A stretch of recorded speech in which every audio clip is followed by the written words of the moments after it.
전 세계 건설업계가 지금 주목하고 있습니다.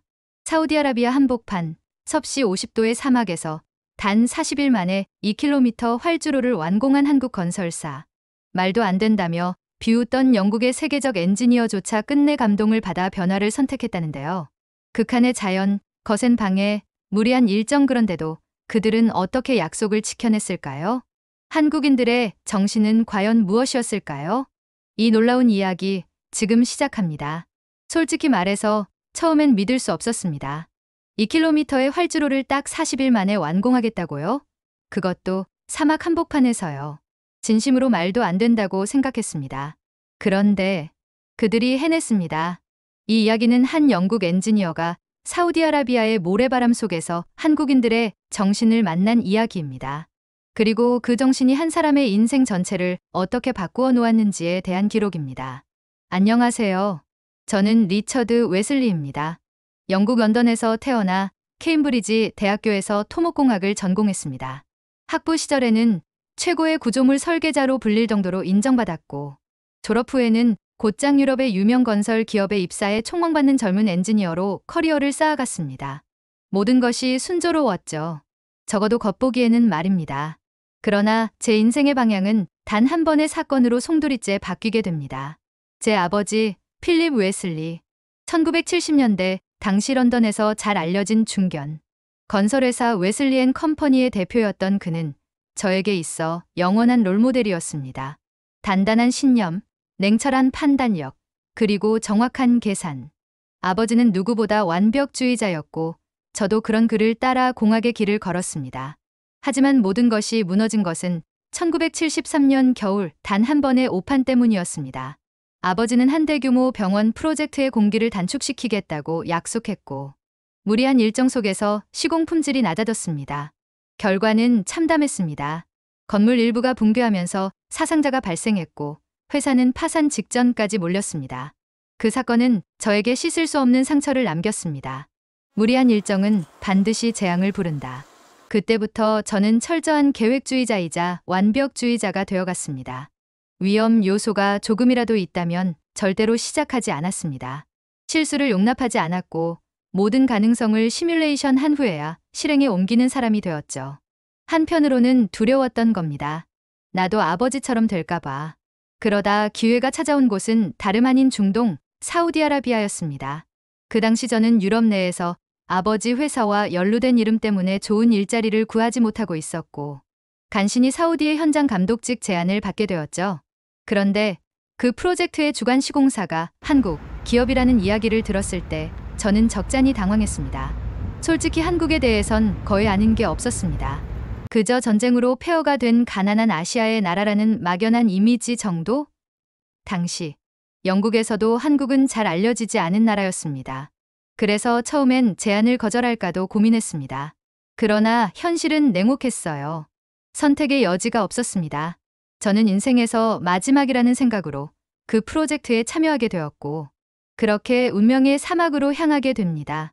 1974년 여름, 저는 사우디 리야드 공항 확장 공사 현장에 도착했습니다. 리야드는 섭씨 50도를 오가는 불볕 더위와 모래 폭풍이 일상인 곳이었고, 그 속에서 공항 활주로를 40일 만에 완공하겠다는 프로젝트가 진행 중이었습니다. 공사 현장에서 저를 맞이한 사람은 바로 한국인 현장 소장 김영철 씨였습니다. 40대 중반쯤 되는 그는 작은 체구의 소탈한 인상이었지만 눈빛만큼은 누구보다 강렬했습니다. 첫 인사 때 그가 했던 말이 지금도 잊히지 않습니다. 리처드 씨, 이곳의 도로는 우리가 40일 안에 반드시 완공할 겁니다. 불가능은 없습니다. 저는 그 말을 듣고 속으로 비웃었습니다. 40일이라니요? 그것도 이 무지막지한 사막 한복판에서? 영국에서라면 이런 규모의 활주로 공사는 최소 4개월 이상 잡아야 말이 되는데, 저 사람들은 미쳤거나 현실을 모르는 아마추어일 거라고 생각했어요. 하지만 그런 비웃음도 오래가지 못했습니다. 현장에 투입된 한국인 근로자들의 모습을 보며 저는 말문을 잃었습니다. 새벽 5시부터 자정까지 이어지는 작업, 구호를 외치며 하나로 움직이는 팀워크, 그리고 철저하게 준비된 공정 프로세스. 그건 무모함이 아니라 일종의 정신이었습니다. 그 중에서도 제 눈길을 끈 한 젊은 기술자가 있었습니다. 이름은 강민수. 당시 26세였던 그는 장비 점검을 가장 먼저 마치고 가장 늦게까지 현장을 지키는 인물이었습니다. 어느 날 제가 물었습니다. 민수 씨는 왜 그렇게까지 열심히 일하는 거죠? 그는 말했습니다. 제 고향에 어머니가 혼자 계세요. 수술비를 마련해야 해서 이곳에 왔습니다. 담담히 내뱉은 그의 말은 제 마음에 작은 파문을 일으켰습니다. 그러나 저는 여전히 한국인들의 방식을 이해할 수 없었습니다. 가족을 위해서라면 더욱 신중하게 일해야 하는 것 아닐까요? 무리한 공정은 위험을 초래할 수 있는데 왜 이들은 오히려 더 거칠게 달리는 걸까요? 그렇게 첫 주가 지났습니다. 저는 여전히 관찰자의 입장에 있었고 그들의 방식에 쉽게 동조하지 않았습니다. 오히려 저렇게 무모하게 하다간 반드시 문제가 생긴다고 확신하고 있었죠. 영국의 사례, 아버지의 실패, 그리고 제가 배운 공학의 원칙은 철저히 그들의 방법을 부정하고 있었기 때문입니다. 하지만 그들을 이해하지 못한 채 거리를 두던 저에게 곧바로 인생의 첫 번째 충격이 찾아오게 됩니다.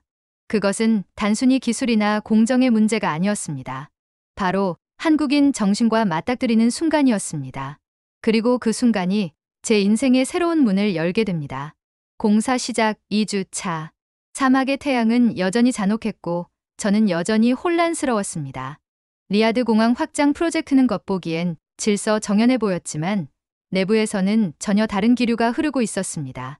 한국 측 팀의 지도자인 김영철 소장은 매일같이 40일 완공이라는 목표를 외치며 팀을 독려했고 한국인 근로자들은 그 말에 마치 신념이라도 깃든 듯 반응했습니다. 아침 조회 때면 그들의 구호가 사막의 하늘을 찔렀습니다. 우리는 해냅니다. 반드시 해냅니다. 처음에는 마치 군사훈련이라도 받는 것 같았습니다. 하지만 점점 그게 단지 구호가 아니라 그들 내부의 정신이라는 것을 깨닫게 되었습니다. 가장 인상적인 인물은 여전히 강민수였습니다. 20대 중반의 앳된 얼굴, 그러나 그의 태도는 어떤 노련한 기술자보다도 단단했습니다. 하루는 제가 그에게 이렇게 물었습니다. 민수 씨, 솔직히 이 프로젝트 일정 너무 무리한 거 아닌가요? 그는 말없이 웃으며 대답했습니다. 그래서 해내는 겁니다. 가능하면 도전이 아니죠. 저는 한동안 아무 말도 할 수 없었습니다. 그는 정말로 그 말을 믿고 있었고 그 믿음이 제게는 충격으로 다가왔습니다. 그 순간 깨달았죠. 이들은 단지 생계를 위해 일하는 게 아니라 어떤 신념을 갖고 있다는 것을요. 하지만 현실은 녹록지 않았습니다. 사막은 한국인들에게도 그리고 저에게도 도전이었습니다. 모래바람은 설계를 방해했고 낮의 극한 온도는 장비를 마비시켰으며 밤의 추위는 사람의 몸을 뚫었습니다. 그 와중에 나타난 또 다른 인물이 있었으니 바로 사우디 정부 관계자였던 라일라 파드였습니다. 중동 현지에서는 꽤나 영향력 있는 관리였고 그녀는 처음부터 한국팀을 탐탁지 않아 했습니다. 문화적 편견, 종교적 이유, 그리고 무언가 설명할 수 없는 감정적 반감까지 섞여 있었죠. 외국인들이 이 신성한 땅을 더럽히고 있습니다. 라일라의 첫 등장은 협박에 가까웠습니다. 그녀는 공사 일정의 무리함을 지적하며 안전 문제를 꼬집었습니다. 하지만 김영철 소장은 단호했습니다. 우리는 사우디 정부와 정식 계약을 맺고 왔습니다. 우리는 한국인입니다. 약속을 지킵니다. 그때 저는 또 한 번 충격을 받았습니다. 한국인들에게 약속은 단순한 계약의 문구가 아니었습니다. 그것은 존재의 의지였습니다. 그리고 이 정신은 현장 구석구석에 배어 있었습니다. 문제가 발생하면 모두가 달려와 해결하고 실패는 원망이 아닌 학습의 기회로 받아들였습니다. 제가 몇 가지 설계적인 실수를 했을 때도 누구 하나 저를 탓하지 않았습니다. 오히려 강민수는 말했죠. 괜찮아요, 리처드 씨. 우리가 함께 해보면 돼요. 같이 배워가면 되잖아요. 그 말에 저는 숨이 막히는 듯한 감정을 느꼈습니다. 그들이 나를 신뢰해준다는 것. 그리고 그 신뢰가 무서울 만큼 무겁다는 것. 그 즈음 저의 내면에서는 커다란 균열이 일어나기 시작했습니다. 나는 아버지처럼 실패하지 않기 위해 완벽을 추구했는데 이 사람들은 실패도 동료와 함께 나누는 걸 당연하게 여긴다. 나는 혼자 완벽해지려 했지만 이들은 함께 부족함을 채워간다. 저는 그 차이를 받아들이기 어려웠고 한편으로는 부러웠습니다. 하지만 그 와중에도 외부의 압력은 점점 거세졌습니다. 사우디 현지 업체 대표인 하미드 이븐 사피르는 뒤로는 한국팀을 실패시키려 애쓰고 있었습니다. 자재 공급을 의도적으로 늦추고 현지 노동자들의 협력을 방해하고 있었죠. 그는 이렇게 말했습니다. 한국인들은 아랍의 사막을 모른다. 결국 실패할 것이다. 우리가 그 자리를 차지할 것이다. 저는 그런 현실을 보며 점점 회의에 빠졌습니다. 이 프로젝트가 과연 가능할까? 사막이라는 환경, 외부의 방해, 무리한 일정. 이 모든 게 합쳐져 결국 실패로 귀결되지 않을까? 하지만 한국인들은 그런 상황 속에서도 꺾이지 않았습니다. 김영철 소장은 오히려 3교대 시스템을 도입해 작업 속도를 높였습니다. 낮에는 극한의 더위 속에서도 밤에는 횃불을 밝히며 손수레를 끌고 자재를 나르던 그들의 모습은 마치 영화의 한 장면 같았습니다. 그들의 표정은 피곤했지만 절대 절망하지 않았습니다. 그리고 저는 어느새 그들 틈에서 도면을 다시 그리고 있었고 강민수와 함께 장비를 손보며 설계 수정을 반복하고 있었습니다. 그렇게 저는 조금씩, 그러나 분명히 팀의 일원이 되어가고 있었습니다. 공사 시작 3주 차. 하늘은 여전히 사막의 열기를 토해내고 있었고 모래는 우리를 가만두지 않았습니다. 무더위, 장비 고장, 자재 공급 차질, 현지 관료의 끊임없는 견제. 그 어떤 요소 하나도 우리 편이 아니었습니다. 하지만 한국팀은 놀랍도록 흔들리지 않았고 오히려 더 단단해져 갔습니다. 그리고 저 역시 그들 곁에 더 가까이 다가가 있었습니다. 그날도 무더운 하루였습니다. 새벽 5시, 저는 평소처럼 현장을 순찰하다가 이상한 소리를 들었습니다. 후루루릉. 기계음이 아닌 자연의 거대한 경고 같았죠. 그리고 몇 분 후 모래폭풍이 몰아쳤습니다. 눈앞이 하얗게 변하고 모든 작업이 순식간에 멈췄습니다. 강민수와 몇몇 근로자들은 장비 위에 타프를 씌우며 필사적으로 보호했고 김영철 소장은 무전기로 다급히 상황을 통제했습니다. 그날 우리는 8시간 동안 작업을 전면 중단해야 했습니다. 한창 일정이 빠듯한 상황에서 하루 가까운 지연은 치명적이었습니다. 게다가 모래폭풍 이후에는 예상치 못한 장비 문제도 생겼습니다. 주요 포장 장비 2대가 모래 유입으로 작동을 멈췄고 정비팀조차 문제를 해결하지 못했습니다. 저는 속이 까맣게 타들어갔습니다.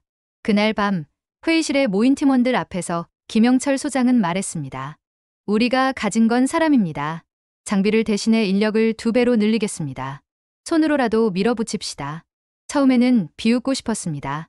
이게 무슨 중세시대 건설 방식이냐고요? 하지만 근로자들은 아무런 불평 없이 그대로 준비에 들어갔습니다. 삽, 곡괭이, 손수레. 수백 명의 한국인 근로자들이 거대한 구조물처럼 움직이며 인간의 손으로 사막을 밀어붙이기 시작했습니다. 저는 그 모습을 보며 멍하니 서 있었습니다. 그날 밤 저는 강민수와 함께 야간 순찰을 돌았습니다.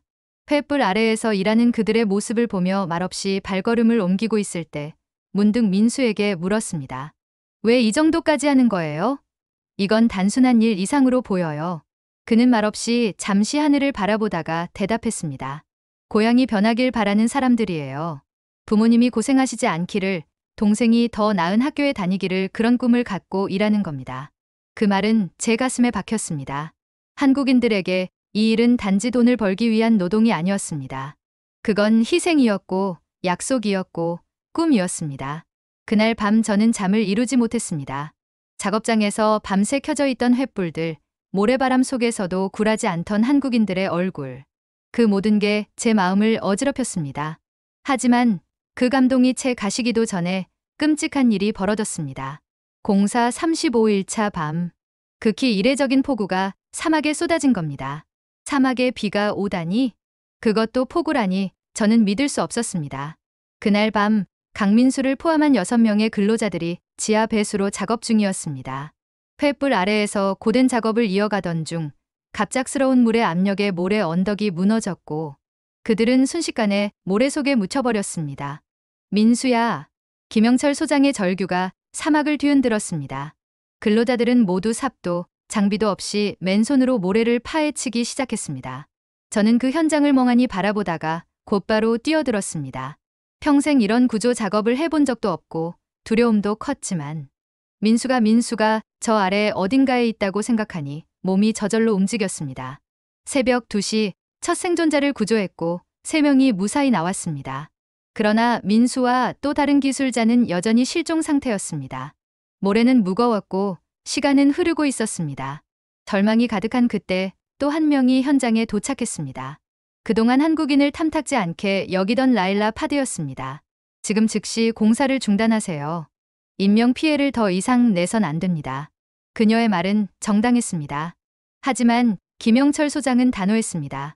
동료들이 아직 저 안에 있습니다. 우리는 끝까지 포기하지 않습니다. 그리고는 저를 바라보며 말했습니다.